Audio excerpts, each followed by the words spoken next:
सातारा जिल्ह्यातील महाबळेश्वरवाडी सहकारी सोसायटी आणि इतर सहकारी सोसायट्यांमध्ये मृत व्यक्तीच्या नावावर कर्ज मंजूर केल्याची गंभीर माहिती सभागृहाच्या पुढे ठेवली। 40 ते 42 मृत लोकांच्या नावाने कर्ज दिल्याचा सदाभाऊ खोत यांचा गंभीर आरोप आहे। तर याबाबत चौकशी करून अहवाल सादर करण्यात यावा अशी मागणी देखील त्यांनी केली आहे।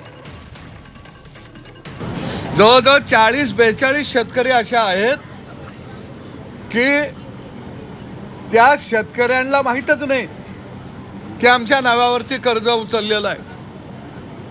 त्या शेतकऱ्यांच्या कर्ज नावावरती उचललं, शासनाचा व्याजमाफीची जी सवलत आहे त्याचा फायदा घेतला, कर्जमाफीचा फायदा घेतला। म्हणजे एकंदरीत जिल्हा मध्यवर्ती बँक आणि विकास सोसायटीचे चेअरमन हे सगळ्यांचं संगनमत होतं। आणि आज सहकार आणि गृहराज्यमंत्री यांनी सभागृहामध्ये यार आणि DDRला तात्कालीन जे त्यावेळी होते त्यांना निलंबन करण्याची घोषणा त्या ठिकाणी केली।